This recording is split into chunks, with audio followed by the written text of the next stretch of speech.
So it kind of starts with that moment on the scale. You know, they're getting on me because I'm not working hard. My teammates have like seen in me, you know, I'm losing focus in my workouts, and it's kind of one of those moments. And I think most of us can identify with this. I think most people in here have seen television, right? So we've like watched at least one show on television. So have you ever got to the commercial of a show? Maybe you just got home from work and you're just kind of vegging. You get to the commercial and you're actually wondering, what show am I actually watching again? Have you ever had that? Because I've had that moment. When I ask that in front of the teens, they all raise their hands, so I guess it may be a younger thing. But I'm telling you, we all have that moment where we just kind of daze out. Maybe this will work for a little bit, our adult audience. Have you ever been on the freeway? And you're just driving, and all of a sudden you realize your exit was 2 exits ago, and you were just on autopilot going somewhere else, maybe to work or something? Yeah, we all have those moments where we get in our head, and we're doing our thing, and kind of forget where we're at. I had it in the middle of my workouts. Picture this. I have a boxing glove, just like the one you saw in that picture a couple minutes ago. Boxing glove on both hands. There's a huge punching bag in front of me, and they're calling out combinations for us to do. So we're punching, so it's 1, 2, 3. And you're thinking, okay, for you to be doing this proper, you should be thinking about it. When you're throwing a hook, you should be pivoting your leg right so you get the right power from the hip and you're getting the swing and you're getting your heart rate up. If you're not thinking about it, you're probably not doing it right. I had issues keeping my focus. So I'd be in the middle of this workout and I'm pushing and I'm punching and all right, yeah, it's 1, 2, and we're going. And I'm thinking, man, what are we going to have for lunch? I wonder what can I make myself for snack? I was not focused on what I was doing. And you get this glaze over your eyes. If you're ever in front of kids, you can sit there and watch them. And the kids will be like this, and then all of a sudden they're like, head tilts a little bit, eyes glaze over, and they are in wonderland. I would get this in the middle of my workouts. And again, the same way a teacher sees it and recognizes it, well, so did my coach and so did my teammates. They see it in my eyes. So on the scale, right before I cry, that's what they're bringing up to me.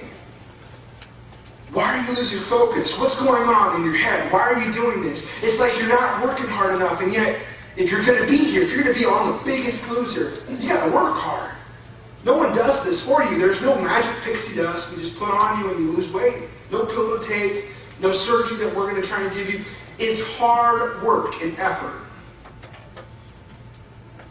So the guy who's asking me, he's bringing it up, the teammate who spoke the loudest about it, his name's Justin. He's from Utah. And Justin's a bounty hunter. At the time, he's 6'4" and he's 350 pounds. And he's telling me what for. And I'm scared for my life. This is a man who's trained to, take people in and get them into the, he brings them back. He chases and brings them back. So I'm scared. At 400 pounds, this man did this for a living. I'm scared for my life. He's going to kill me. Because I'm not working hard. I'm not here and I'm not getting things done. So I'm in the middle of this. My coach asks the question. I start boo-hooing all over the place. And the question remains, what am I going to do about this focus problem? What am I going to do about it? It's the question I'm left with that night. 3 days later, we're in a workout. And the workout is a bunch of different stations, but one of the stations we had was a military crawl. Now, if anyone knows about a military crawl, it's a little bit more difficult because you're keeping your body off the ground, but without it getting too high, because in a military zone, you get your butt too high and stray bullets land. So they're big on us making sure that we're doing things in the proper form in case I decide to join the military. It's probably not in my plans. But in case, I want to get it done right. So I'm doing it right. My butt's down. It's hard work. I'm out of breath. And what they would do is after 15 feet, we'd stand up. And we stand up and we punch a punching bag. Now, a punching bag doesn't magically appear in front of you. Someone holds it. Guess who was holding the punching bag for me? Justin from Utah, the bounty hunter. And Justin loved to do this thing in our workouts where he liked to yell loud encouragements like, move! So here's Justin. He's yelling at me, trying to get me to move faster. But I was staying focused. I was actually really proud of myself. I was staying so focused. And we got through the entire circuit, so that exercise plus 4 more, and then we got back to this exercise. And I get back down on the ground and I'm doing the military crawl. I stand up and I punch the bag again, get back down, and this time my eyes glaze. I'd been so focused up to this point. I had done such a good job, but in this moment I started losing that very focus. And all of a sudden I'm realizing, I'm not in this, am I? And he sees it, and I'm seeing it. And I can't really even imagine what I was thinking. It probably was something about it being too hard. And he says 2 things to me, two lines. Don't you dare quit. It's such a cliche statement. Every one of us have heard someone else say, don't quit. Don't quit.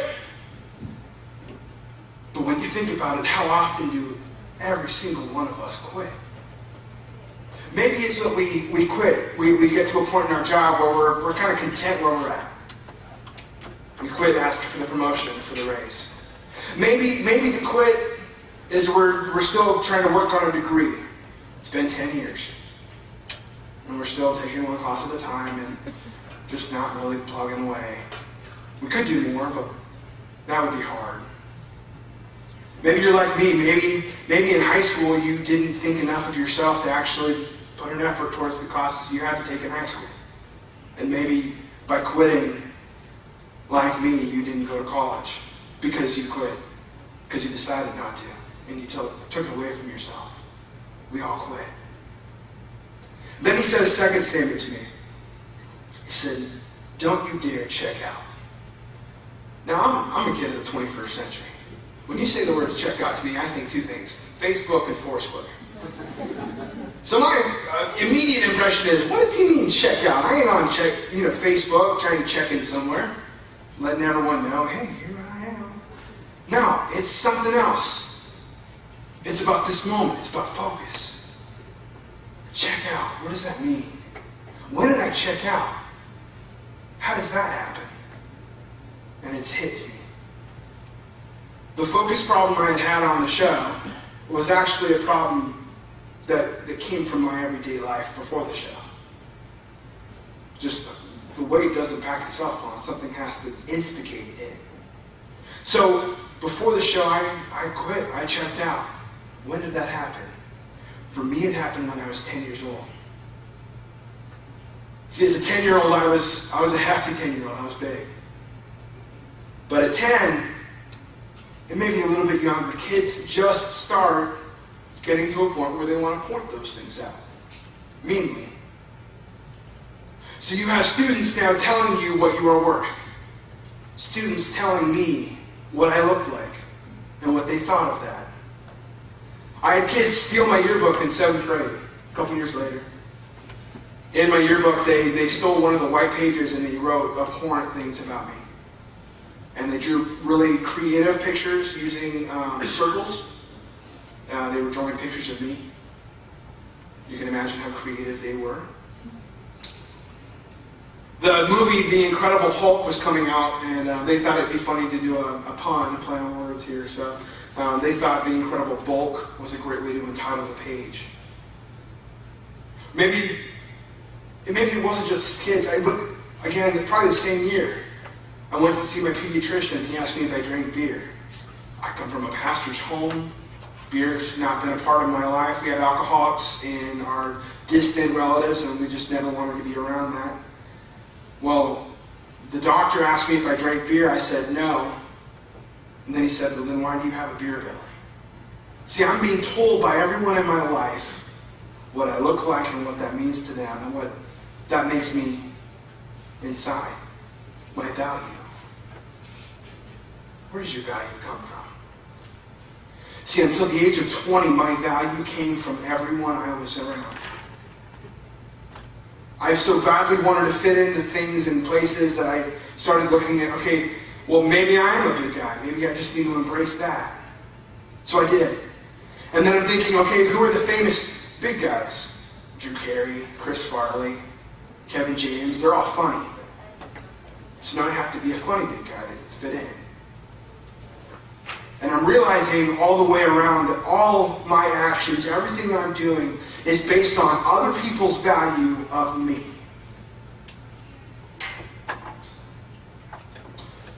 I stood up in the workout and I finished it. And I finished it really strong. I was actually really proud of myself that day. But it took me 6 weeks to really start diving into this. What does this mean? Check out. What are those words? I was running around the mile and I had my headphones in. And a David Crowder recording came on, and I know you guys are big fans of David Crowder here. He's amazing. And it's a song I have led worship doing this song in Pasadena, California. I've done this song a dozen times. I love the song. But the first words hit me for the first time. First words are, He is jealous for me. Love's like a hurricane, I am a tree. He is jealous for me. Wait. He is jealous for me. If God is jealous for me, then there is something to be jealous for. I'm a pastor's kid. I've seen and heard, I've seen so many altar calls, I can't count them on my fingers and my toes. I've seen dozens of people come to Christ. I've heard the salvation call in my life and the salvation story and the story of Christ so many times I can probably tell it to you without looking it up right now. And yet, it was this moment on the ranch where this song starts playing, where the love of God started really washing over me. And I realized that for 10 years, I had been looking at the value other people had for me. And I thought of myself and defined myself there. Your value does not come from anyone but God. It says in my Bible, I am fearfully and wonderfully made. Why would you listen to anyone but God? For me, because I felt so valueless, I fed myself. I fed my insecurities. I fed my pain with food. That's how I coped. I want to ask this morning, when you look at your own lives, maybe it's not food. Maybe for you, you feed those feelings with just anger. Maybe you feed it with alcoholism. Maybe you feed it with drug abuse. Maybe you feed it with the abuse of either your wife or your children or your siblings. What do you feed the things in your life? Do you feed it with God? Do you let God into those moments and God washing you pure? When I think about my checkout in life, the 3 words that I want to live by now are check into life. I never again want to go back. I never again want to let food be the thing I run to and I turn to. And that's a struggle sometimes. I want every one of us in this room to wonder and to think and to even ask God, what do we turn to? And how can God move in our lives, free us from it, and allow us to move forward in Him, in the living that He's always had for us?